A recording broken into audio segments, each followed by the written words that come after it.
bahwa di masjid sedang dibagi-bagikan warisan Rasulullah. Padahal di sana kami nggak menjumpai itu. Lalu kata Abu Hurairah, loh, apa yang kalian jumpai di sana kalau begitu?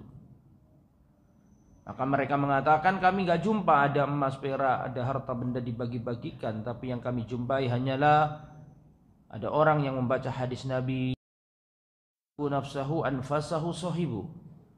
Orang yang mempelajari hadis itu seperti keluarganya Nabi. Meskipun mereka tidak berteman dengan jasadnya Nabi, tapi mereka berteman dengan setiap untaian kalimat dari Rasulullah SAW. Maka kalau kita belajar kitab Riyadhus Shalihin, usahakan punya kitabnya. Punya kitab apa? Riyadhus Shalihin. Ya, ini kitab terlaris di muka bumi setelah Al-Quran. Ya, kitab Riyadhus Shalihin di antara kitab terlaris di muka bumi setelah Al-Quran.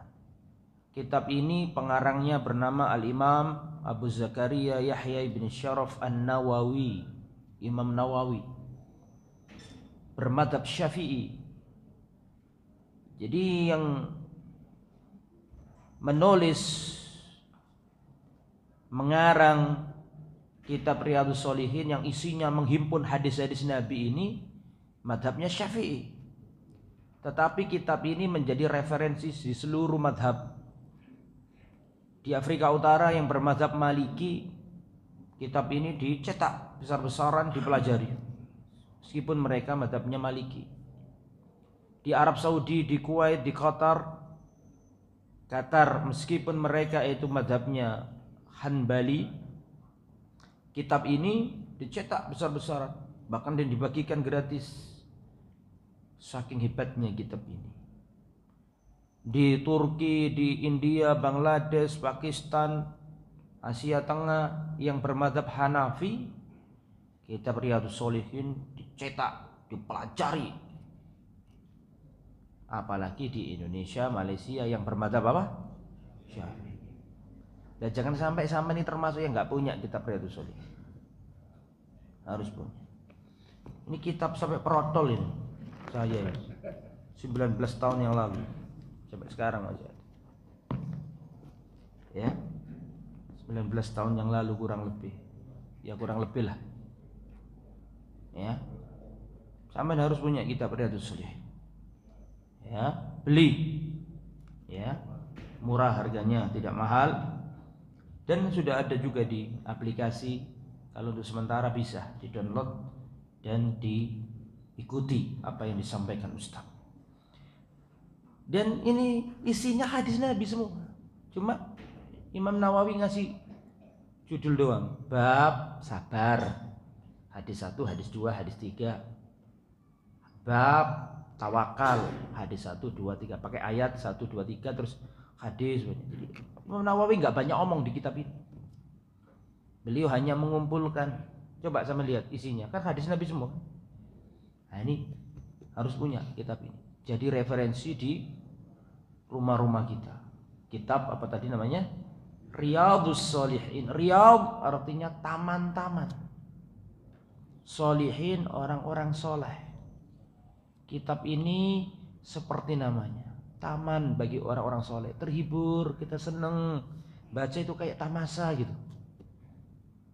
Bahas ikhlas, bahas taubat, bahas khusyuk, bahas sabar, bahas seneng kitab ini. Dan harus punya.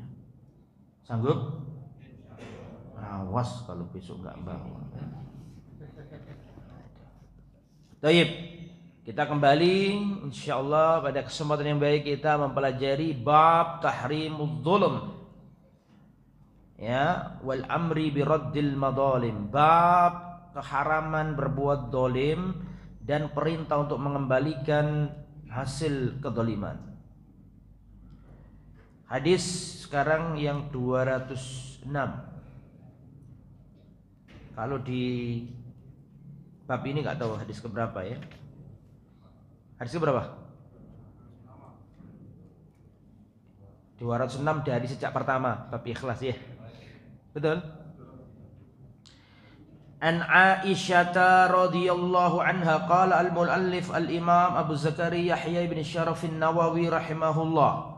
Al-Imam An-Nawawi semoga Allah merahmati beliau berkata, perhatikan. An Aisyah radhiyallahu anha, dari ibunda kita Sayyidatuna Aisyah, istri Rasulullah.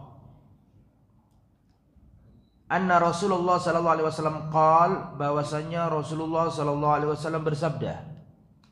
Aisyah ini adalah istri satu-satunya wanita yang dinikahi Rasulullah, sedangkan beliau kondisinya gadis, yang lainnya janda semua. Aisyah adalah satu-satunya wanita yang ketika Rasulullah wafat, Rasulullah ada di pangkuannya. Aisyah memiliki keistimewaan yang banyak sekali. Di antaranya Allah jadikan wafatnya Rasulullah di rumah beliau. Allah jadikan Rasulullah wafat, dan sebelum wafat ludahnya Rasul dengan ludahnya Aisyah bertemu. Karena pada waktu itu Rasulullah sakit parah, dipangku sama Rasulullah parah di rumah Aisyah, dipangku sama Aisyah. Terus dalam kondisi yang sakit parah begitu, datanglah Abdurrahman bin Abu Bakar, saudaranya Aisyah. Abdurrahman bin Abu Bakar membawa siwak. Membawa apa? Siwak. Terus Rasulullah ngeliatin siwak itu. Dan kita tahu Rasulullah itu sangat senang dengan apa? Siwak.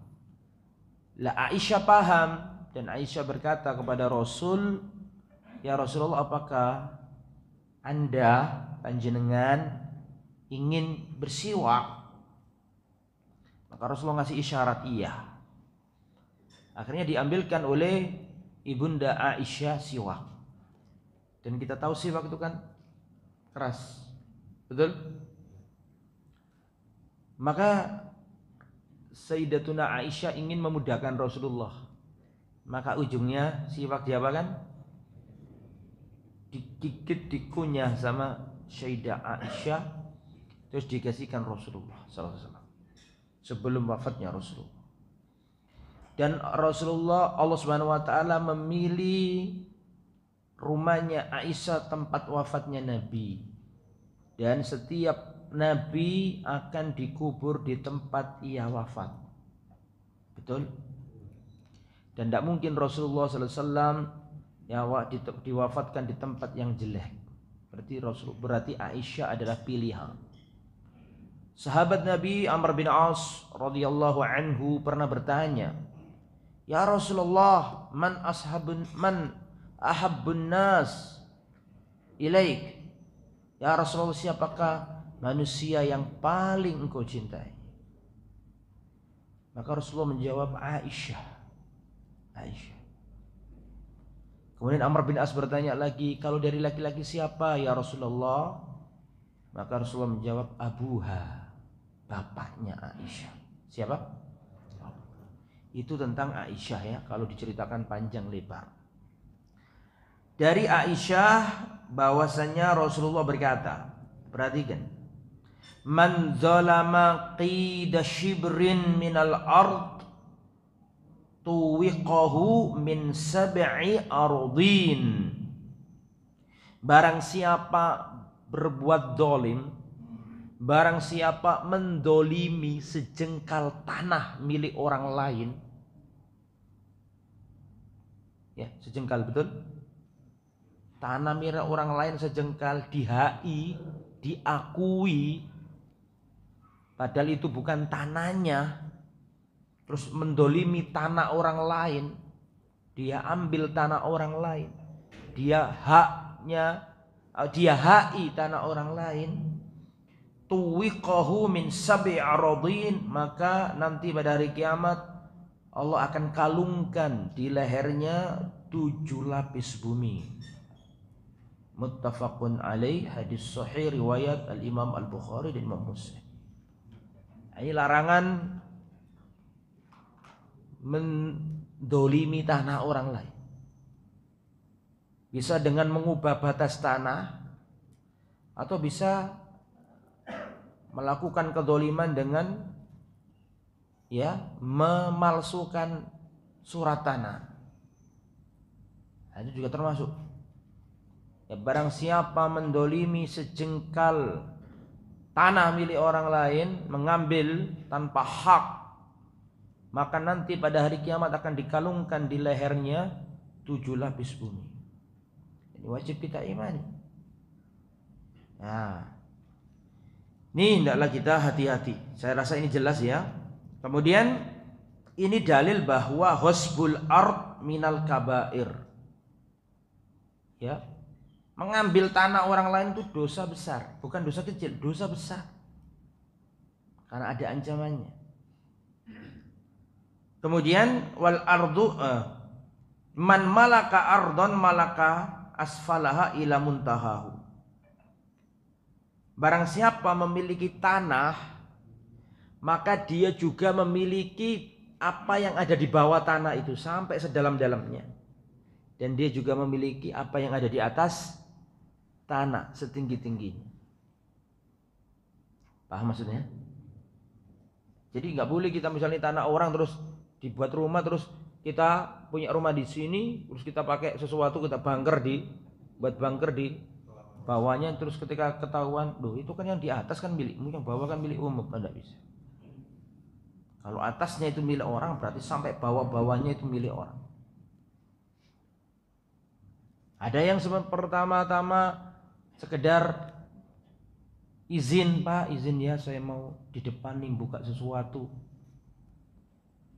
Oh nggak apa-apa Bu, Pak, tapi harus dibersihkan, jangan yang kumuh. Lambat laun, tambah dikasih bangunan macam-macam. Disuruh pindah nggak mau. Nah ini nggak boleh. Alasannya ardullah wasi'ah, bumi Allah itu luas, maunya milik Allah. Bahaya. Gak boleh ya. Termasuk rungokno omonganku.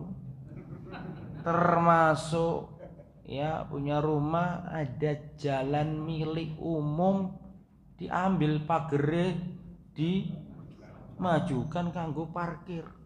Garasi Mas, dadalono.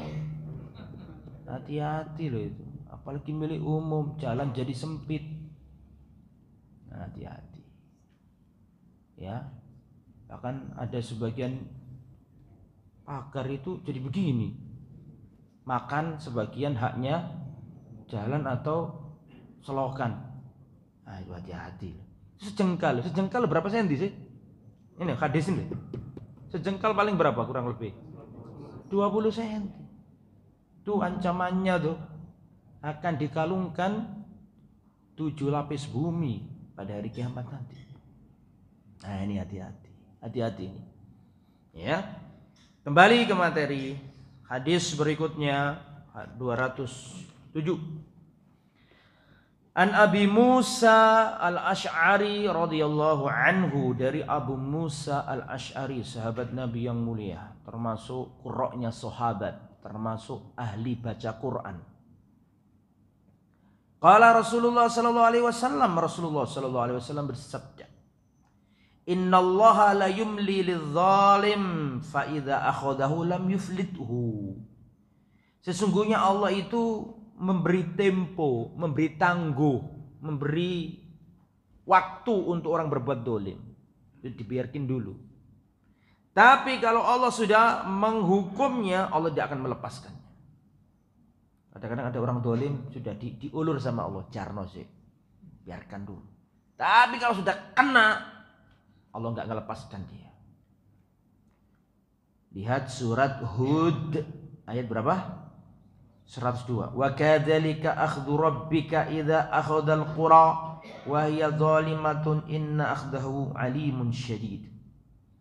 Jadi hati-hati. Dan juga kan sering saya sampaikan di tempat ini masalah kedzaliman ini. Babani muajjalani uqubatuhuma fid dunya. Ada 2 dosa yang Allah segerakan azabnya di dunia. Hati-hati. babani mu'ajjalani 'uqubatuhuma fid dunya. Ada dua dosa yang Allah segerakan azabnya di dunia. Yang pertama al-baghyu, kezaliman. Berbuat dolim tuh di dunia kena Pak. Sampai sekarang menfitnah orang, insya Allah 1-2 hari atau bahkan langsung. Gak usah nunggu di akhirat. Di akhirat ada lagi kalau kita gak tobat. Di dunia pasti kau akan menyaksikan pembalasan Allah. Dolim, hati-hati. Nomor 2 apa? Al-uquq, durhaka kepada orang tua. Dua dosa ini yang adabnya tidak Allah akhirkan di akhirat, tapi Allah segerakan di dunia. Yang pertama zalim, menuduh orang, nyakiti orang, menfitnah orang, nempeleng orang, padahal orangnya nggak salah. Hati-hati. Ittaqu da'watal madlum, hati-hatilah dengan doa orang yang terdolimi. Fa inna laisa bainahu wa bainallahi hijab. Doanya orang yang terdolimi itu antara dia dengan Allah tidak ada penghalang. Artinya doanya orang yang zalim, yang terdolimi itu mustajabah. Ya, hati-hati dengan doa orang zalim itu. Doa orang terdolimi itu mustajabah. Bahkan Nabi mengatakan, ittaqu da'watal madlum wa in kana kafiran. Hati-hati dengan doa orang yang terdolimi meskipun orang kafir. Meskipun orang kafir. Orang kafir kalau terdolimi dia berdoa kena kamu. Meskipun kamu muslim. Meskipun kamu apa? Karena kedoliman itu universal. Siapapun gak boleh. Misalnya ada orang kafir dizolimi sama lelaki muslim, terus Anda ridho, Anda senang dengan kedoliman itu, Anda itu berdosa. Karena kedoliman itu universal. Bahkan kepada hewan pun tidak boleh. Kepada hewan pun nggak boleh. Ada seorang wanita ya memeliharaan kucing, nggak dikasih makan, nggak dikasih minum sampai kucingnya mati, masuk neraka nih wanita ini. Karena kedoliman itu universal. Umum, menimpa siapapun tidak boleh. Ya. Ada orang ya Yahudi di Palestina misalnya, terus rumahnya itu kena angin topan, jebol semua, terus kita seneng, boleh nggak? Boleh nggak? Tolong jawab. Ada orang Nasrani di Palestina, rumahnya kena apa namanya? Di Palestina karena di Palestina contohnya ya, Yahudi di Palestina. Kemudian rumahnya jebol kena angin, roboh. Boleh nggak kita senang? Boleh. Boleh. Boleh. Karena itu bukan kedzaliman. Allah yang berbuat langsung. Tapi kalau misalnya kita di negeri non muslim, ada orang nggak salah nggak apa, meskipun dia non muslim ditempelingi sama orang, terus kita kapok bang, nggak boleh, karena itu kedzaliman, kita nggak boleh dukung. Paham perbedaannya? Nah, kedzaliman nggak boleh didukung meskipun menimpa kepada siapa. Kembali ke materi. Dan yang kedua durhaka, betul? Saya mau tanya, durhaka kepada orang tua itu kedzaliman apa enggak? Jadi ada dua dosa yang disegerakan azabnya, zalim sama durhaka. Tapi nek durhaka pasti zalim. Betul apa enggak? Double. Ya durhaka iya, zalim ya iya. Jadi lebih untuk dahsyat untuk disegerakan azabnya anak yang durhaka kepada orang tua. Kembali ke materi. Nah, ini hadis Mu'adz ini penting ini. Wa an Mu'adz radhiyallahu anhu, dan dari sahabat Nabi yang mulia Mu'adz bin Jabal, ma'ruf, terkenal, pendekarnya Al-Ansar. Dari sahabat Nabi Mu'adz bin Jabal, beliau berkata, ba'atsani Rasulullah sallallahu alaihi wasallam dahulu Rasulullah mengutus aku ke negeri Yaman Dan sebelum berangkat Rasulullah berkata kepadaku, innaka ta'ti qauman min ahlil kitab. Hei Mu'ad, kamu akan berangkat menuju negeri Yaman, penduduknya ahli kitab, Yahudi dan Nasrani. Fad'uhum ila syahadati alla ilaha illallah. Dalam riwayat yang lain, falyakun awal ma tad'uhum ilaihi syahadatu alla ilaha illallah. Wahai Mu'ad, engkau akan berangkat ke negeri Yaman yang penduduknya itu ahli kitab, Yahudi dan Nasrani. Maka yang pertama kali yang kamu dakwakan kepada mereka, la ilaha illallah wa anni rasulullah, dan bahasanya Nabi Muhammad utusan Allah. Fa inhum ata'u lidzalika, kalau mereka nanti taat kepadamu, mau mengucapkan asyhadu alla ilaha illallah, mau mengucapkan wa asyhadu anna Muhammad rasulullah, mereka taat, fa'alimhum annallaha qad iftarada alaihim khamsa shalawatin fi kulli yaumin wa lailah. Maka setelah itu ajarilah bahwa Allah mewajibkan kepada mereka salat 5 waktu setiap hari setiap malam.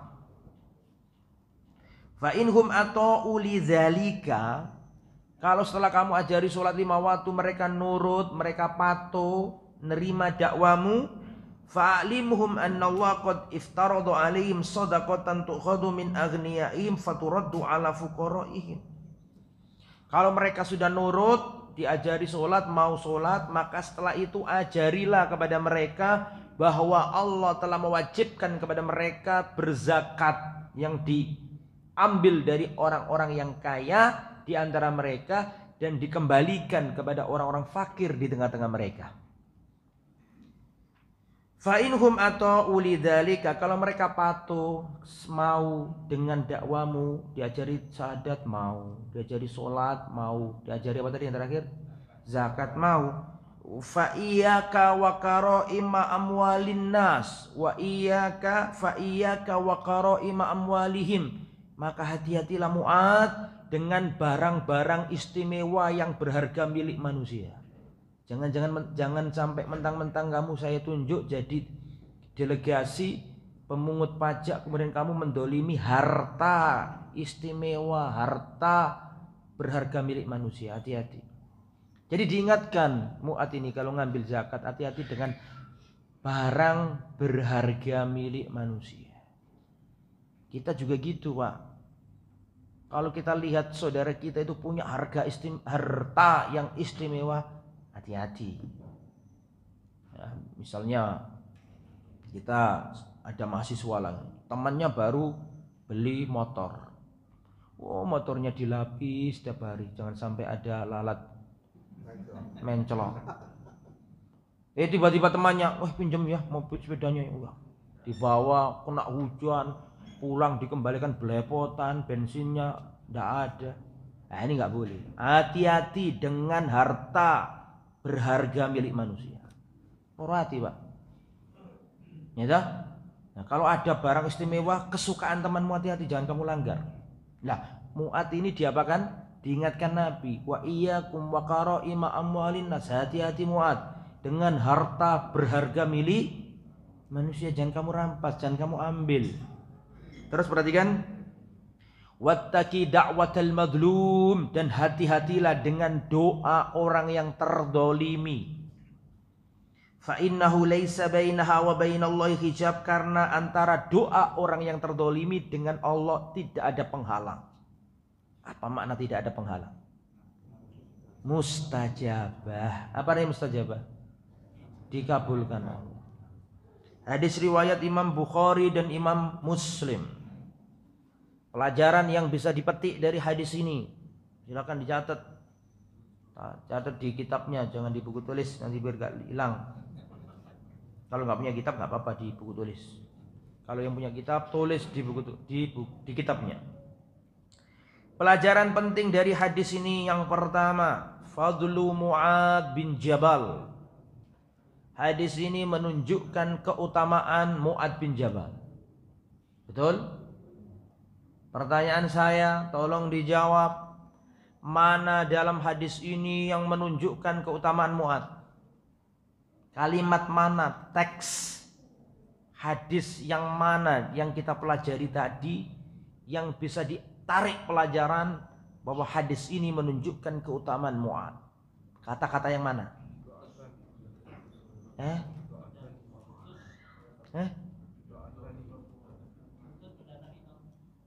Ya, wahai Mu'ad, sesungguhnya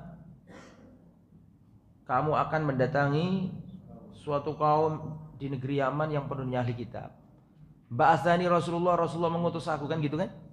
Lah kalimat Rasulullah mengutus aku itu berarti menunjukkan keutamaan Mu'ad. Gak mungkin Rasulullah itu mengutus orang yang bahlul, gak mungkin. Gak mungkin. Rasulullah kalau mengutus orang ya itu memang orangnya.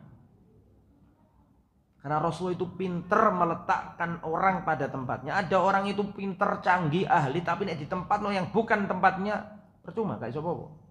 Nah, Rasulullah itu pandai meletakkan orang pada tempatnya. Lah Mu'ad ini termasuk yang dipilih Nabi untuk dakwah ke negeri Yaman. Yaman itu jazirah Arab yang paling selatan, dekat dengan Laut Arab atau Samudra Hindia. Arab yang paling selatan. Ya, dan Arab itu dan Yaman itu aslul Arab. Ya. Aslinya orang Arab. Nah, jadi hadis ini yang pertama, pelajaran yang pertama menunjukkan keutamaan siapa?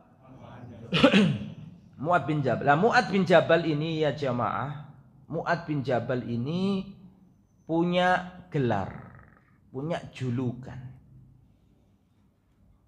Yang juluki itu Rasulullah. Siapa yang tahu julukan? Nah. Apa?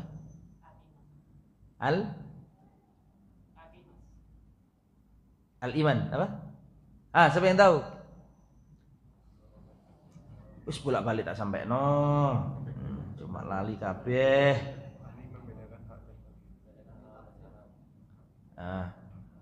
Julukannya Mu'ad bin Jabal itu a'lamun nas bil halali wal haram. Orang yang paling paham halal dan haram.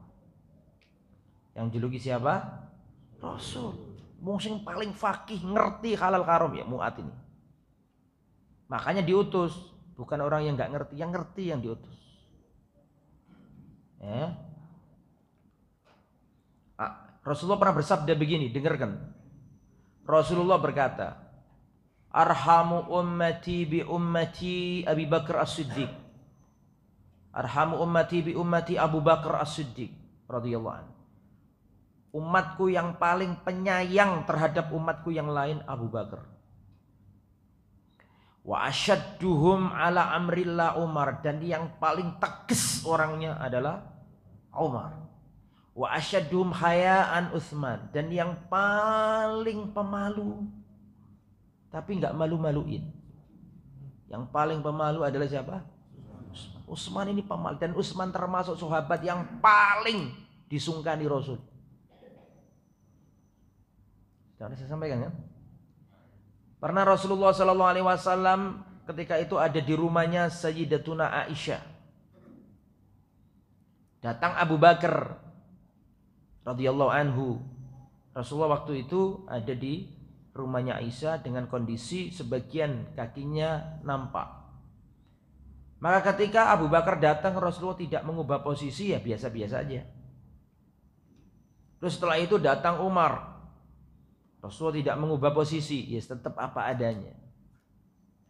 Yang ketiga, ketika datang Utsman bin Affan, maka Rasulullah menata diri, noto awak. Ngerti noto awak ya? Ya beres-beres noto awak supaya kelihatan rapi begitu. Sesudah kejadian itu, Sayyidatuna Aisyah bertanya kepada Rasulullah SAW, "Ya Rasulullah, telah datang ayahku Abu Bakar, Anda biasa aja, nggak mengubah posisi. Datang Umar pun demikian. Lah ketika Utsman yang datang kok panjenengan kayak beres-beres begitu terus noto awak." Kata Rasulullah, "Bagaimana aku tidak sungkan, tidak malu sama orang ini, Utsman. Padahal malaikat itu sungkan kepadanya." Jibril itu malu kepada siapa? Utsman. Maka bagaimana aku nggak sungkan kepadanya? Jadi yang paling penyayang terhadap umatku Abu Bakar, yang paling tegas Umar bin Khattab, yang paling punya rasa malu dan malu adalah bagian dari iman siapa? Utsman.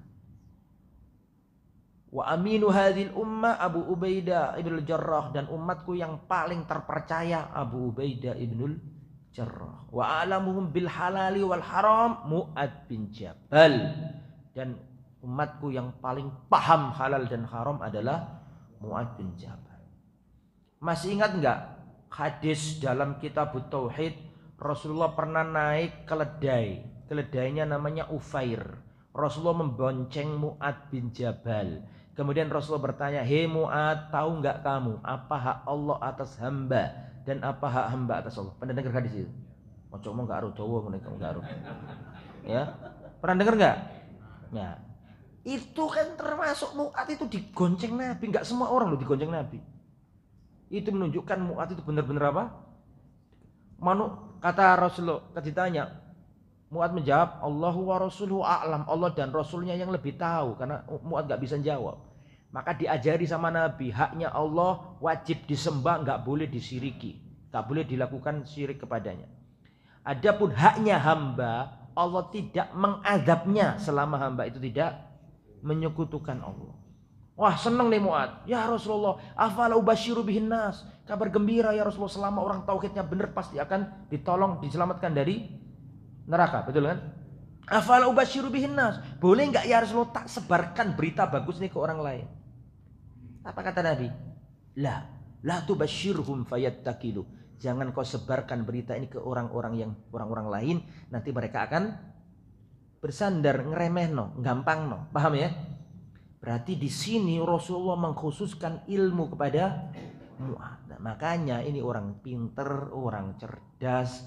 Makanya hadis ini yang pertama menunjukkan siapa tadi? Keutamaan Mu'ad bin Jabal. Pelajaran nomor 2. Pelajaran nomor 2. Ad-da'i, orang yang berdakwah haruslah orang yang berilmu. Ya, orang yang berdakwah haruslah orang yang berilmu. Ya, qul hadhihi sabili ad'u ila Allah ala basiratin. Qul, katakan Muhammad, hadhihi sabili, ini loh jalanku. Ad'u ila Allah, aku mengajak manusia kepada Allah. Ala basirah, di atas ilmu, di atas hujjah. Artinya dakwah harus dibarengi dengan apa? Ilmu. Pelajaran nomor 3 dah sekarang. Akan 3. Pelajaran nomor 3 sekarang ini. Seorang dai sebelum berdakwah dia harus paham kondisi orang yang didakwai. Seorang dai sebelum berdakwah harus mengetahui kondisi di lapangan orang-orang yang akan didakwai. Itu pelajaran nomor 3. Pertanyaan saya, kok muncul pelajaran seperti itu? Diambil dari mana?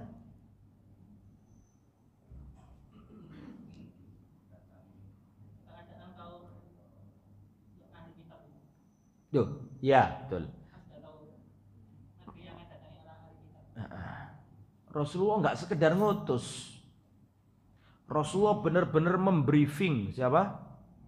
Mu'ad. Hei Mu'ad, kamu itu akan saya utus ke negeri Yaman. Dan penduduk Yaman itu masyarakatnya adalah ahli kitab. Jadi seorang dai sebelum terjun harus tahu kondisi ini, kebanyakan wong kantoran, opo petani, opo pedagang. Harus bisa memapping. Iki rata-rata wong menengah ke bawah apa menengah ke atas. Ini pendidikannya rata-rata SMA ke bawah apakah SMA ke atas. Itu mempengaruhi bahasa. Betul apa enggak? Ini aku nang desa nang omahku. Desaku ya basa Jawa. Dawa-dawa ya gak paham mereka. Wah, aku nduk mahasiswa ya beda lagi. Kalau di depan orang-orang Surabaya ya beda lagi. Aku dakwah di Lamongan ya beda lagi. Makanya harus tahu kondisi. Ya kita punya mahasiswa. Dulu kita tugaskan kalau Kukerta, KKN lah kalau biyen ya, jeneng saiki Kukerta. Kita tempatkan di daerah Tengger.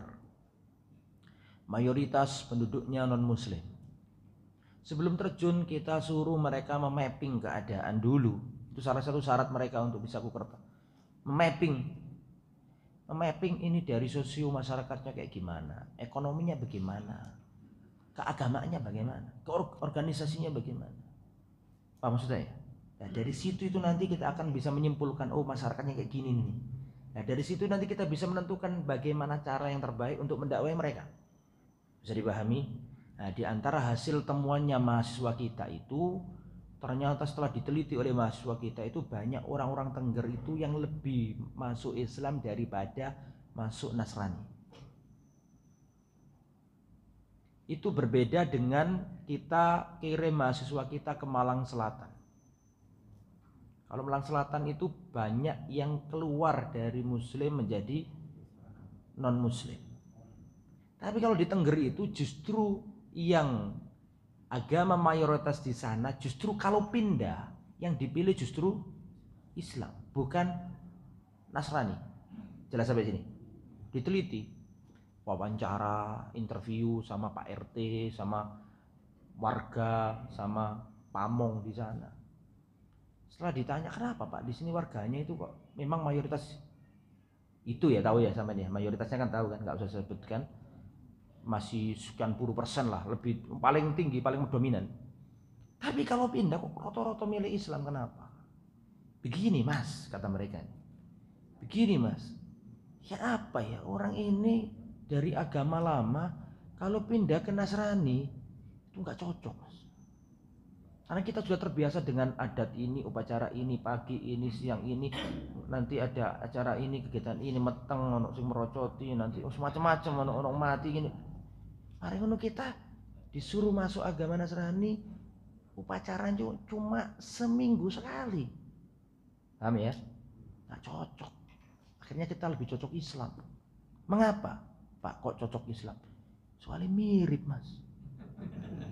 Orang mati serong dino nih, telung dino nih, siji dino nih, 40 dino nih.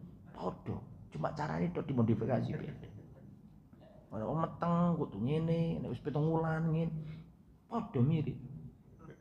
Lho aja disalahno aku wong iki cuma penemuan kok ya. Aku pengen nyeritakno tok iki, ya. Nah, jadi itu artinya seperti yang disampaikan oleh sahabat tadi Rasulullah, "Hei Mu'ad, kamu akan berangkat ke negeri apa tadi?" Alasan kedua tadi yang saya lanjutkan ya. Mapping tadi loh. Alasan kedua, kenapa lebih memilih Islam tidak memilih Nasrani? Karena mereka bukan orang miskin. Orang Tengger bukan orang miskin. Mereka punya sayur gitu, subur, punya kentang, punya kol, punya banyak. Sehingga mereka nggak butuh sembako dibagi-bagikan. Paham saya? Dan itu beda dengan Malang Selatan. Kalau Malang Selatan itu apa? Minos. Jadi banyak yang saya juga heran itu di desa ternyata ada banyak rumah ibadah yang berbeda. Padahal untuk rupanya gak pantas. Ya pantas sih dari Islam. Ya. Jenenge yus gak pantas nek jeneng sing aneh-aneh. Jeneng Muslim pantas sih. Sing Muslim dilihat wajahnya. Tapi ya ternyata tidak Muslim gitu. Nah itu tugas kita bersama. Kembali ke materi. Itu pelajaran nomor berapa? Nomor 3, seorang dai sebelum terjun harus bisa memapping keadaan, tahu kondisi di lapangan orang yang didakwai. Itu pelajaran nomor 4. Betul ya? Nomor 4 ya?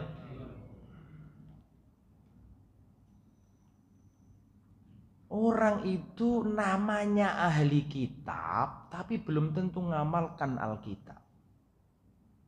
Saya mau tanya, mereka dijuluki ahli kitab, tapi tidak mesti, tapi penamaan itu nggak mesti mereka paham isinya Alkitab. Itu pelajaran nomor berapa? 4. Ya, Nabi mengatakan engkau akan datang ke kaum ahli kitab. Ahli kitab artinya kan yang memiliki Alkitab, yaitu Taurat dan Injil. Pelajaran nomor 5. hendaklah prioritas dakwah itu pada dakwah tauhid. Hendaklah prioritas dakwah itu ada pada dakwah tauhid. Mana di hadis yang menunjukkan itu? Mana kata-kata mana? Ya Allah, ajib, jawab. Ucapan Rasul kepada Mu'ad, wahai Mu'ad, kamu akan datang ke penduduk Yaman yang ahli kitab, maka jadikan yang pertama kali kamu dakwakan. Kalau di hadis yang Riyadhus Shalihin enggak ada kata-kata pertama. Tapi kalau di riwayat yang lain, Nabi mengatakan faliyakun awwala ma tad'uhum ilaih. Jadikan yang pertama kali kamu dakwakan di sana adalah apa? Tauhid.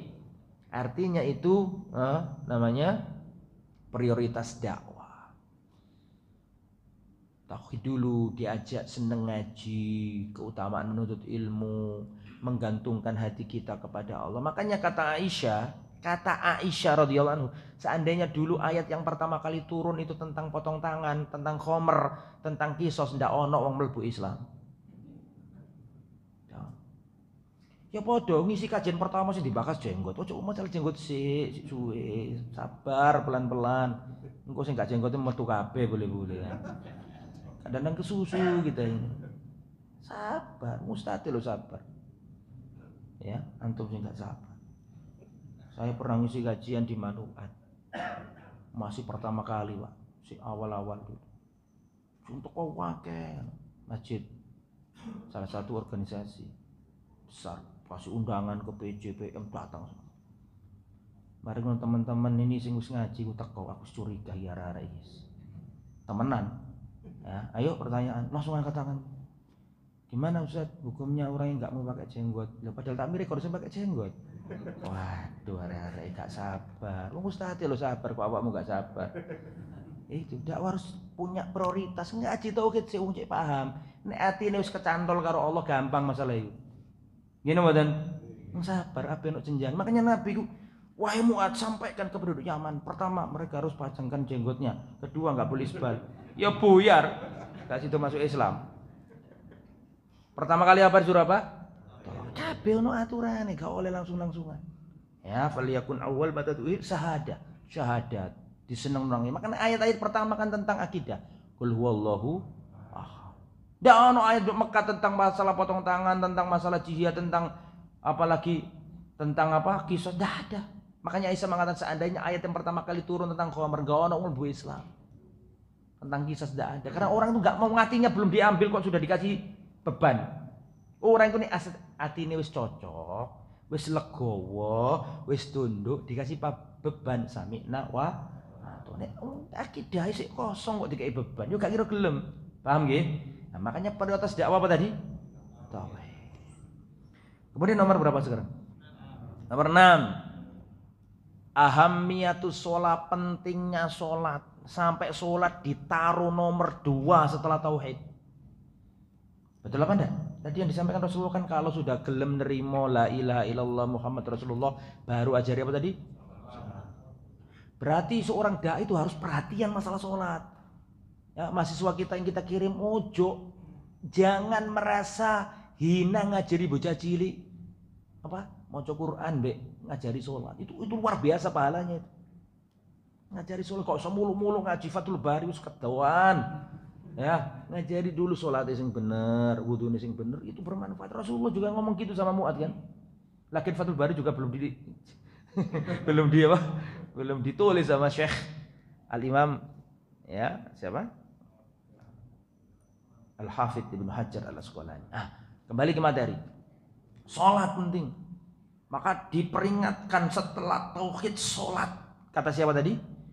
Rasulullah. Nasihati siapa? Mu'ad. Sholat ini ibadah yang beda dengan ibadah yang lain, Pak. Ibadah-ibadah yang lain itu turun wahyu dari langit, Nabi di bumi. Nek sholat ndak, Nabi diangkat ke Sidratul Muntaha. Betul apa ndak? Zakat Nabi di bumi, puasa Nabi di bumi, haji Nabi di bumi, malaikat Jibril mudun gawa wahyu disampaikan nang Nabi. Tapi khusus sholat gak pakai Jibril-Jibrilan. Nabi dewi diwangkat di Sidratul Muntaha. Subhanalladzi asra bi 'abdihi lailan minal masjidil haram ilal masjidil Aqsa alladzi barakna haulahu linuriyahu min ayatina. Kami isrokan Nabi dari Masjidil Haram ke Masjidil Aqsa. Dari Masjidil Aqsa dimi'rajkan ke langit Sidratul Muntaha untuk nerimo syariat salat. Gak main-main. Mangkane ojo gampek ninggalno salat. Hati-hati. Al-ahdul ladzi bainana wa bainahum as-shalah. Yang membedakan kita dengan orang kafir itu salat. Faman tarokaha faqad kafar, maka yang meninggalkan salat itu kawan ini banter-banter. Hadisnya Nabi. Hati-hati, salat itu garis merah, tidak boleh dilanggar. Nakal sak nakal-nakale ojo sampai ninggalno salat. Meskipun ojo nakal. Ojo ninggalno salat. Pokoke nek ninggalno salat berat. Wong nek wani ninggalno salat berat. Garis merah nggak boleh dilanggar. Ya. Jangankan orang yang ninggalkan sholat, orang sholat lo bisa celaka. Bagaimana ayatnya? Fawailul lil musallin alladzina hum an sholatihim. Celakalah orang yang sholat, yaitu orang yang lalai dalam sholatnya. Lalai itu maksudnya apa? Mengakhirkan asik komat, asik adzan, asik suwis, turu sik. Kena itu, lalai itu. Atau sholat tapi gak khusyuk, atau sholat tapi riak, sholat tapi malas, nah itu kena tuh. Itu saja celaka. Opo meneh sing gak sholat? Paham maksudnya? Wong sing sholat iki lho, iso celaka. Wailul lil apa sih artinya wail? Apa artinya wail? Wail itu ada dua makna. Wailul lil mutaffifin, wailul likulli humazatil lumazah. Fawailul lil wail, apa artinya wail? Wail itu maknanya dua. Makna yang pertama al-halak, kebinasaan. Kebinasaan. Nek bahasa Jawa ini apa? Bongko. Loh. Gitu. Wail, binasa, ciloko. Nah, makna yang kedua, wail itu jegelongan di neraka. Neraka itu kan mesti dalam, si ono jegelongan ini mana? Jurang, wail. Iku wong sholat iso terancam dengan apa? Wail. Kalau sampai sholatnya itu apa tadi? Sahun, lalai. Apalagi sing memang niat gak sholat. Masalah kakum fi sakor, kenapa awakmu dicemplung neraka sakor? Qalu lam naku minal musallin. Dulu di dunia aku gak sholat. Garis merah, ojo ninggalno sholat. Nah, nomor berapa itu? Sekarang nomor 7. Nomor 7, ahamiyatut tadarruj fid dakwah, pentingnya bertahap dalam dakwah. Ojo kesusu. Pelan-pelan. Pentingkan yang penting dulu. Ya, jadi orang dakwah itu ngerti skala prioritas, ini sing penting, ini sing lebih penting. Tinggalkan yang penting untuk sesuatu yang lebih penting. Yang penting saja tinggalkan. Kalau ada yang lebih, harus tahu skala prioritas. Jadi pelajaran nomor 7, seorang dai harus memahami tahapan-tahapan dalam apa? Dakwah. Tadarruj, bertahap dalam menyampaikan ilmu dakwah. Pelan-pelan. Datang ke kampung, masyarakat banyak yang belum ngerti. Mulailah dengan ngajari Al-Quran. Pelan-pelan. Al-Quran itu gak ada orang gak seneng. Kuabe seneng. Betul apa enggak? Jawa di kampung pertama kali Pak lungguh bareng Pak, monggo ngaji. Pertama ngaji Al-Fatihah. Dikon maca siji. Al-Fatihah lu nerangno tauhid dari A sampai Z. Al-Fatihah semuanya tauhid. Ngaji tauhid gak harus pakai kitab tauhid, pulang ke rumah buka majelis ilmu petani-petani pakai Fathul Majid. Oh, bilang dah sih. Sudah pakai Al-Fatihah itu loh, sudah tauhid tok. Betul apa enggak? Bismillahirrahmanirrahim. Allah itu punya nama Ar-Rahman, punya nama apa? Ar-Rahim, berarti Allah itu penyayang, punya asma wa sifat. Kan gitu kan? Iyyaka na'budu wa iyyaka, hanya kepada Allah kami menyembah, hanya kepada Allah kami meminta pertolongan. Terang no yuk oleh nang dukut. Nah, melalui bisnis itu. Jadi nggak harus saklek, nggak harus. Cari titik kesepakatan kita. Masyarakat itu gak ono sing nolak Al-Fatihah, gak ono. Wong mati ini iso dikirimi kok. Betul apa ndak? Gak ono wong nolak Al-Fatihah itu. Makanya ajar ono Al-Fatihah sing kena. Ya. Titik kesepakatan dan hindari ada renggang dengan masyarakat. Nduk masyarakatmu itu wonge sarungan, pakai baju koko, songkok ireng. Ojo mule-mule nggo jubah, nggo surban. Melayu kabeh. Wedi karo awakmu. Ya sudah sesuai masyarakat. Masyarakat yang pakai sarung, ya pakai sarung. Kita ini jangan suka dengan simbolik-simbolik yang akhirnya justru menjauhkan umat. Sing penting gak dosa. Paham? Karena tujuan kita itu jazab hatinya manusia. Tujuan kita itu ngepek hatinya menungso supaya mau kepada Allah Subhanahu wa taala. Maka cari wasilah terbaik agar mereka mau menerima dakwah. Paham? Nah, sampean kok jubahan Ustaz? Wis gak apa-apa gini kan sudah sering lihat wong pakai jubahan. Ya. Sampai mana ini? Sampai lali nomornya aku. Nomor 8. Nomor 8, tadi itu yang terakhir nomor 7 tadi tentang masalah skala prioritas, ngerti tahapan ya. Bertahap. Yang ini hadis muat ini hadis luar biasa ini. Banyak pelajaran penting di sini. Kita ngaji hadis satu pertemuan bisa kalau hadis ini luar biasa. Terus nomor 8 ya. Nomor 8 ini wujubuz zakah.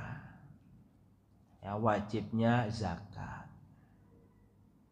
Zakat itu ada 2. Satu zakat fitri. Fitri wong Indonesia ngarani zakat fitrah. Ini dikeluarkan di ujung Ramadan atau setelah Ramadan sebelum sholat. Sudah paham lah kalau itu. Yang kedua zakat mal. Kapan kan? Ambillah dari mereka yang kaya dan kembalikan ke yang miskin, kan gitu kan tadi. Pertanyaannya, kapan orang itu dianggap kaya di dalam Islam?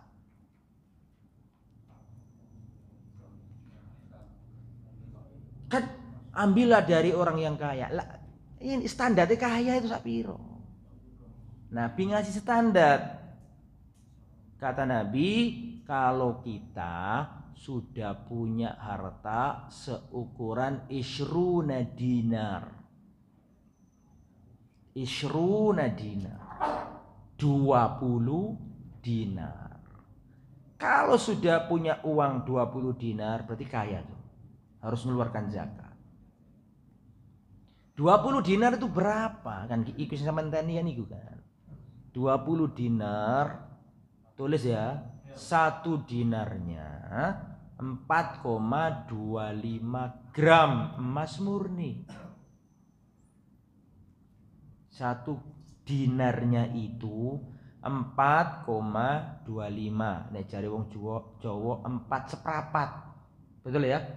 Gram emas murni. Kalau 20 dinar berarti 20 kali 4,25 gram emas murni. Ketemu berapa?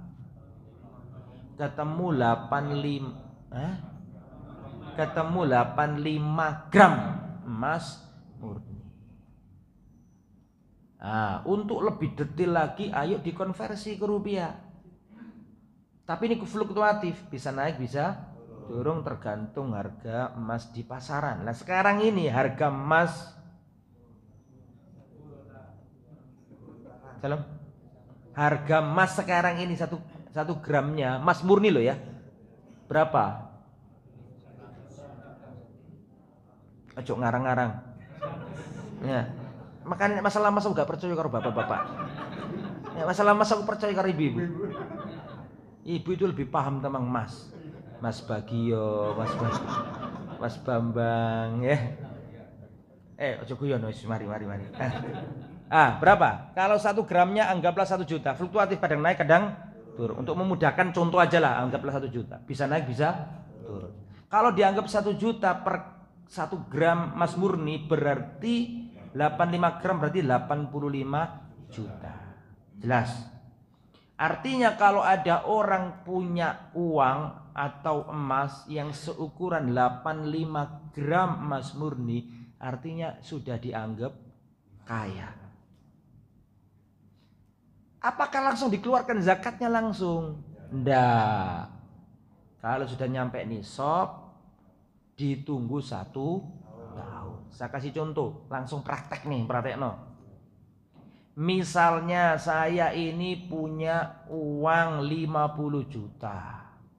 Saya mau tanya, nyampe nisab enggak? Belum kan? Gak usah dibahas, belum kok ya kan. Terus misalnya setelah itu saya dapat rezeki lagi uang 40 juta. Ternyata di rekening saya punya misalnya 90 juta. Saya mau tanya, sampai nisab enggak? Dengan asumsi per gramnya 1 juta, sampai nisab enggak berarti? Sampai. Ini tanggal berapa Muharram? 23 Muharram. Berarti 23 Muharram uangku sudah mencapai nisab. Langsung aku cari kalender 23 Muharram, saya lingkari. Paham? Terus ditunggu 1 tahun yang akan datang. Jenenge wong urip iku ana resiko, betul? Nyokolano, kecelakaan, lahiran, wah, operasi, biaya pendidikan, biaya kesehatan. Ternyata setahun yang akan datang, tanggal 22 Muharram saya lihat, ternyata uang saya tambah banyak. Ya. Gak nyambung ya? Ya keliru. Diulang. Misalnya uang saya ternyata susut. Tapi susutnya ternyata cuma 2 juta. Misalnya contoh kok. Ya. Dengan asumsi 85, paham nggih?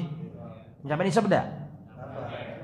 Nyampe toh? Baru dikeluarkan 2,5%-nya. 25 per 100 kali jumlah. Kan gitu kan cara ngitungnya. Atau contoh lain misalnya tahun depan ternyata jadi 100 juta. 2,5% dari 100 juta berapa? 2.500.000. Atau bisnis saya lancar jadi 200 juta. 2,5% dari 200 juta. 5 juta. Kan gitu kan hitungannya. Nah wis gampang lah intinya. Itu zakat. Terus perhatikan. Lihat hadisnya. Diambil dari orang-orang yang kaya di antara mereka dan diberikan kepada orang-orang fakir yang ada di antara mereka. Berarti yang menerima zakat ini orang fakir-fakir yang muslim atau boleh non muslim? Oh, jangan sing apik. Tukhadu min aghniyaihim, diambil dari orang-orang kaya di antara mereka dan dikembalikan kepada orang-orang fakir di antara mereka. Pertanyaannya, ini orang fakir yang muslim apa yang non muslim? Apakah boleh non muslim? Berdasarkan hadis ini berarti boleh nggak dengan non muslim? Tidak boleh. Zakat ono aturane kudu wong Islam. 3 tahun yang lalu kalau nggak salah kepala badan amal zakat dibully habis-habisan di media gara-gara dia mempersyaratkan biaya kuliah harus muslim. Dibully habis-habisan. Bahkan disarankan dicopot. Ini dananya umat Islam. Zakatnya umat Islam. Memang syaratnya harus ada diberikan kepada orang Islam. Berarti salah nggak dia? Nggak salah. Tapi masalahnya beliau dibawa ke Mensos, ya kan? Mau nggak mau dikira itu nggone negara. Iya nggone negara, tapi sing bayar wong Islam. Kecuali ini hadiah, bantuan monggo karus kanggo wong sapa wae oleh. Tapi nek zakat ono aturane. Diambil dari orang-orang kaya di antara mereka dan dikembalikan kepada orang miskin di antara mereka. Lihat hadisnya Nabi. Kalau mereka sudah syahadat, ya kan? Ajari apa? Sholat. Nek wis mereka gelem sholat, ajari zakat. Ambil dari orang kaya di antara mereka, kembalikan ke orang fakir. Lihat dari runutannya hadis, berarti orang muslim apa non muslim? Muslim. Tetapi meskipun demikian, boleh orang non muslim dapat zakat, boleh. Kapan? Ya jenenge muslim bukan non muslim. Kapan orang non muslim berhak dapat zakat?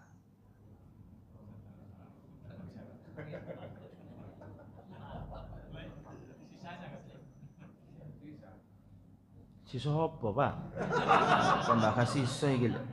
Ya, kapan seorang non muslim boleh dapat zakat? Jawabannya kalau mereka mu'alaf. Ojo guyu sik. Mu'alaf menurut aku beda mbek mu'alaf menurut awakmu. Mu'alaf menurut Islam itu orang yang dilunakkan hatinya meskipun belum Islam. Nek menurut hatimu, pikiranmu iku mangkan wong nek wis mlebu, nek wis masuk Islam gak diomongno iku Islam jenenge. Mu'alaf dalam term syariat Islam itu wong sing iso dilunakno atine sing sekira-kira dhek iso masuk Islam. Itu juga mu'alaf. Sama lihat kisahnya perang Hunain dulu saya ceritakan di tempat ini. Subuh, ojo lali. Habis perang Hunain Rasulullah orang-orang kafir dikasih unta, dikasih lali sampean paling. Belajar sirah itu ono pelajaran nih. Kata perang Hunain itu loh, Pak. Dapat unta-unta kan ada yang baru-baru masuk Islam, ada yang belum masuk Islam dikasih Nabi apa?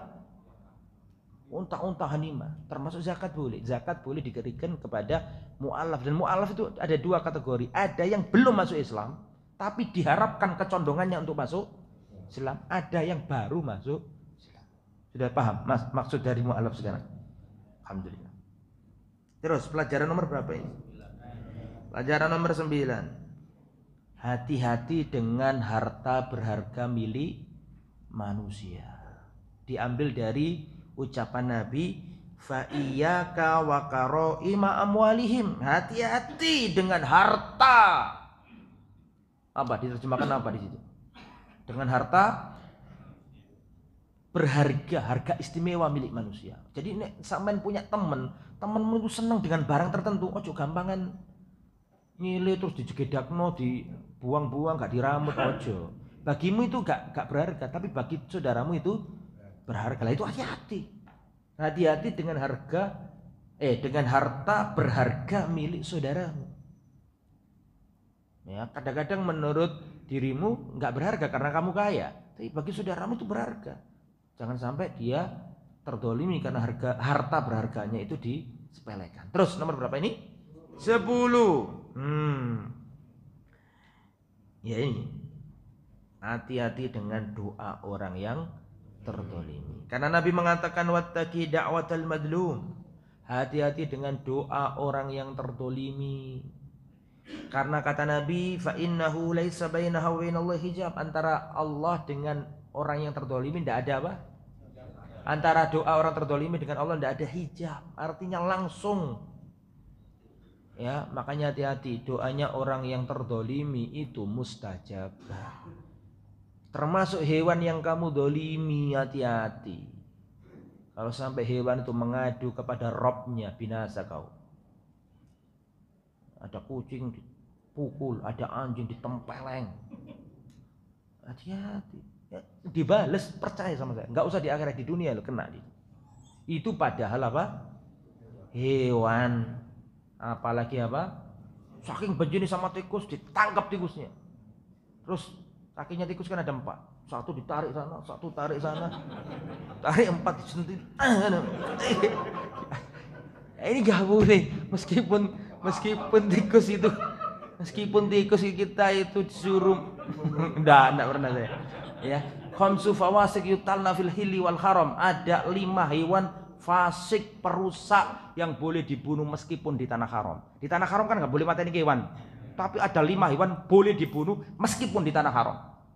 Tikus, kalajengking, ular, burung gagak, dan burung kidaah, sejenis kidaah itu sejenis elang. Dan elang itu, antum tahu terjadi kebakaran hebat di Australia beberapa tahun lalu. Penyebabnya apa? Burung elang, Pak. Kurang senang dengan media-media kayak gitu. Ya, update. Itu. Jadi membawa api disebarkan. Oke, dalam riwayat lain tambah 1 yaitu al-kalbul akur, anjing gila. Lah, meskipun disuruh bunuh tapi tetap enggak boleh apa? Mendolimi. Mendolimi enggak boleh. Mendolimi dalam artian menyiksa. Ya, wallahu a'lam. Nah, hati-hati dengan doa orang yang terdolimi. Dan orang yang terdolimi terus dia sakit hati berdoa juga bisa berbuat dolim. Ini penting, perhatikan. Dan orang yang terdolimi, loro hati, terus dia berdoa, ya dah, dia juga bisa dolim dalam doanya. Ya, barang siapa yang membuang sampah di depan rumah saya, semoga mandul 7 turunan. Lo mandul kok pakai 7 turunan? Ya 100 mandek toh.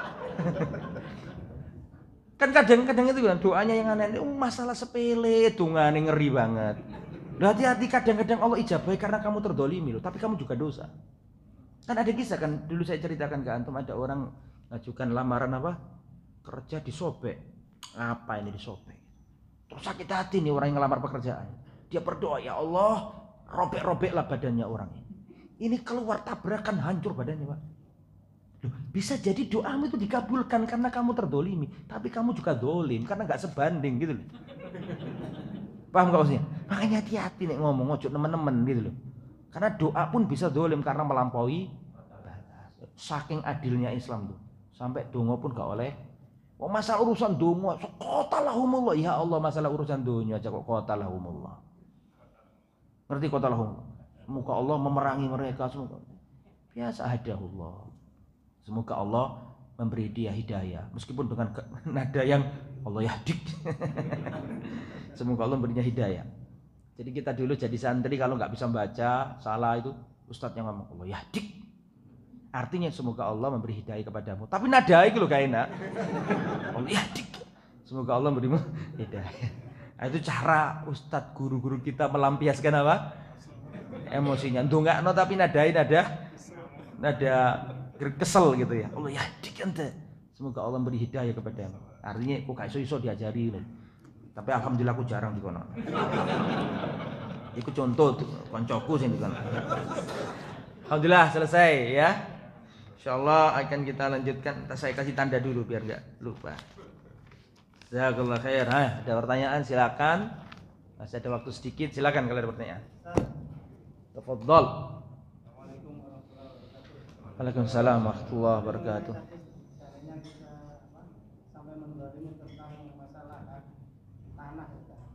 Ini kita berhubungan dengan mungkin waris yang mana kita masih belum tahu tentang mungkin tanah ukuran-ukuran, tapi ada sesuatu mungkin orang tua kita itu gimana? Pertama, waris itu nggak boleh kikon nggak boleh. Waris itu ada aturannya. Dapatnya berapa itu ada aturannya. Anak wedok, anak lanang siji kan gitu nggih. Lah itu harus dibagi sesuai syariat Islam. Tapi nek terlanjur dan wis kadung wis kabeh ridho ya mudah-mudahan ndak apa-apa nek wis ridho kabeh. Tapi kalau ada yang enggak ridho ya harus disesuaikan dengan aturan Islam. Gitu, Pak. Nah, kalau nggak tahu ya harus dicari tahu, jangan sampai kita ini menghai milik orang. Nggak boleh. Ya. Kadang-kadang ada haknya anak yatim nggak kita kasih. Misalnya ada orang punya saudara, saudaranya mati, punya harta banyak, diambil sama saudara-saudaranya. Istrinya dikasih dikit, anaknya yang yatim dikasih dikit, semua diambil sama saudaranya misalnya. Lagi kan Mbak Yuki kan wong desa gak ngerti apa-apa, dia dinikahi oleh dulurku sing sugih, Mbak Yuki wong desa gak duwe duit apa-apa, mesti dikai sakmene seneng iki. Kabeh digawa dulure kabeh. Hati-hati. Gak ngira enak. Wong nek njupuk warisan duduhake, lara uripe, dadel duel. Serius, dadel duel. Ngerti dadel duel, men? Berantakan, Pak. Meskipun kaya berantakan, kalau itu harta yang bukan miliknya. Itu bisa dilihat di dunia.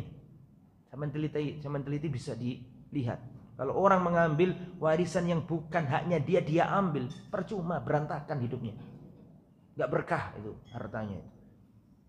Gitu ya. Jadi dikomunikasikan lagi, dilihat agar tidak ada kezaliman. Yang lain silakan. Yang keras Mas ya, monggo.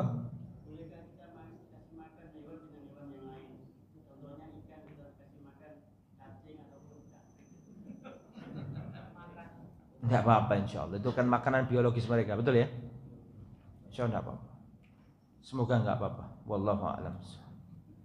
Insyaallah enggak apa-apa. Ya, wallahu a'lam. Wallahu a'lam. Terus yang lain tadi? Mengenai tanah makam. Tanah Tanah makam. makam.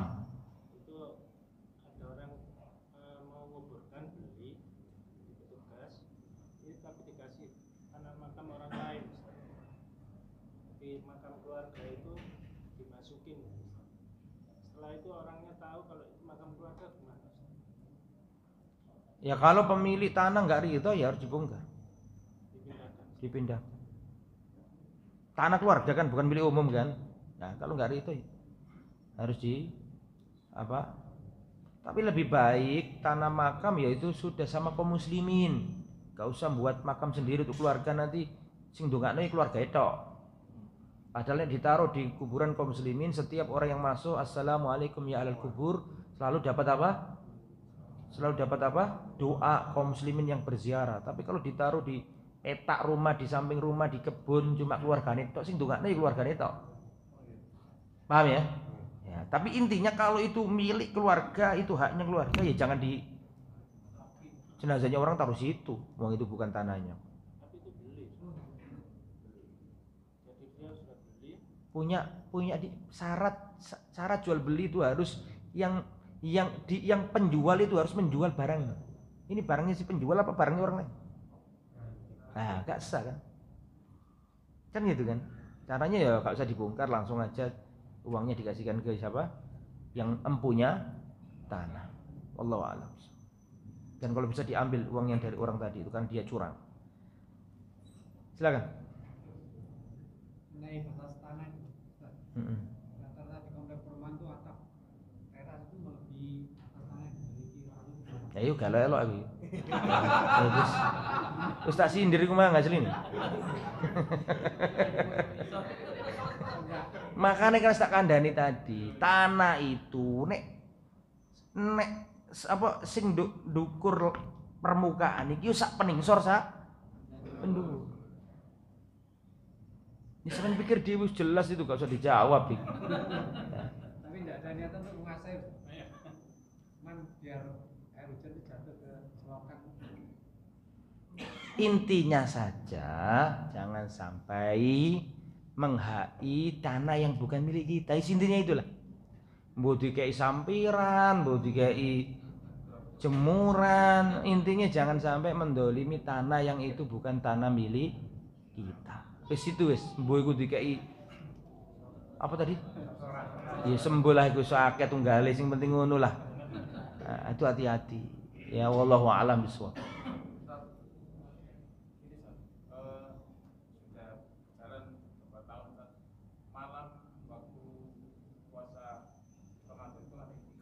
Nggih. Banyak nyamuk terus.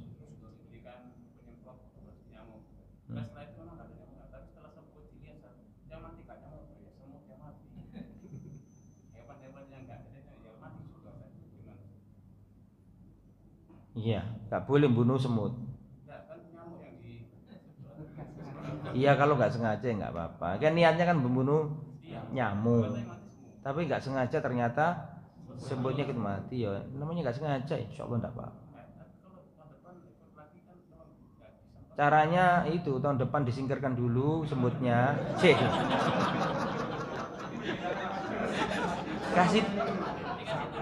Kasih tulisan semut dilarang masuk. Dikasih kapur ajaib biar gak bisa masuk. Nah gitu sudah. Sehingga aman. Gak boleh loh membunuh semut. Ustadz gimana hukumnya? Katanya Ustadz gak boleh bunuh semut. Tapi semut di rumah saya merajalela Ustadz. Ada di handuk, ada di jok sepeda motor. Ya gue sampein sih gak bersih. Ya kok sampai nang jok sepeda motor nang itu. Kalau kita bersih. Makanya hadirnya semut itu ujian. Tak kuat gak kita? Jangan dibunuh. Semut jangan dibunuh sekuat tenaga, kecuali nek sampean digigit luworo siji tok ya paten ono siji kumaha. Ojo kuwabe kon pateni kabeh. Ya. Jadi diusahakanlah semaksimal mungkin dibersihkan, dipel, terus kasih apa? Kapur biar enggak masuk. Lah setelah itu kalau ada nyamuk ya. Enggak. Kalau tanahnya itu tanah instansi, tanah pemerintah, itu termasuk ini juga. Intinya jangan menghai. miliknya pemerintah, miliknya orang lain, miliknya kelurahan, miliknya apa lagi? Pokoknya bukan milik kita, makan jangan dihai. Jangan dizalimi, dijadikan seakan-akan itu milik kita. Terus kita buat untuk kepentingan kita pribadi. Hati-hati. Sama ngerti nggak? Karena Rasulullah mengatakan waktu jihad ini jihad temenan loh, bukan demo loh. Kalau demo kan jihad gak jelas. Ya, ini jihad sungguhan, jihad zaman dulu ya. Itu para sahabat itu memenuhi apa? Memenuhi jalan-jalan. Kata Nabi, barang siapa yang tidak memberi jalan atau menyempitkan jalan fala jihadalahu. Barang siapa yang menyempitkan jalan kaum muslimin, tidak ada jihad baginya. Ini padahal jihad bener-beneran jihad bersama Nabi, lawannya jelas, bukan demo loh ini. Artinya kalau jihad yang temenan ganggu jalan saja dilarang, apalagi yang demo, malah nggak boleh. Wong ada duri di jalan loh, suruh apa? Minggir, kamu mau diblokade. Ya termasuk Agustusan ini kadang kemarin saya aduh parah. Agustusan kita kan merdeka tapi kok malah karena karnaval ini macet semua. Itu yang silakan pakai acara tapi ojo sampai ganggu fasilitas umum. Merdeka tambah jadi gak merdeka. Ya kan pernah kan kejadian kayak gitu kan, macet total, sana buntu sini buntu. Ya ojo buntu jalan itu fasilitas umum, nggak boleh. Ada orang hajatnya ke rumah sakit, ada orang hajat orang kemana, tertahan semuanya tuh. Ya. Jangan, haknya jalan itu azim. Masih ingatin hadisnya Nabi, iyyakum wal julusa biturqat, jangan kalian duduk-duduk di pinggir, apalagi tengah-tengah dikasih terop. Nah, kecuali kalau dikondisikan ada jalan alternatif, dikonsultasikan sama pihak pemegang kebijakan, akses masih jalan, ya monggo kalau gitu, kalau sudah dapat izin. Tapi kalau asal nutup itu yang hati-hati. Nah, termasuk kajian bareng ini sampean parkir kudu hati-hati. Aja sampai ana wong penduduk sini mau lewat gak bisa. Harus dijogo parkir itu. Maksudnya dijogo dirapitno maksud. Gitu ya. Intinya gitulah ya. Harus hati-hati. Ada lagi? Nggih. Tidak ada penghalal perbuatan terbaik yang dia orang kafir. Dia itu berdoanya kepada Allahnya siapa itu? Kepada si orang kafir. Ya, dia berdoa. Masalah orang Nasrani, dia berdoa kepada Tuhan. Secara umum Tuhan, dia mengakui Tuhan rububiyah. Saya mau tanya, mereka mengakui enggak rububiyah Allah? Mengakui. La in sa'altau man khalaqas samawati wal la yaqulun Allah. Kalau ditanya siapa pencipta langit dan bumi, mereka mengatakan apa? Ya, jadi hati-hati. Kalau orang non muslim, orang ahli kitab, kita zalimi, terus dia mengadu kepada Allah, meskipun dia salah, mereka menganggap Nabi Isa anak Allah, tapi mereka mengakui ada Allah, kan gitu kan? Tapi mereka salah menganggap Nabi Isa anak Allah. Nah, itu mustajab, hati-hati. Gitu ya. Wallahu a'lam. Pertanyaannya bagus, karena itu juga kadang-kadang kita mikir iya ya, terus iya wong kafir dungane piye kan gitu. Tapi begitulah Rasulullah menyampaikan. Ya, Allahu a'lam. Yang lain? Cukup. Semoga bermanfaat. Ya, semoga bermanfaat. Subhanakallahumma bihamdika asyhadu an la ilaha illa anta astaghfiruka wa atubu ilaik. Wassalamualaikum warahmatullahi wabarakatuh.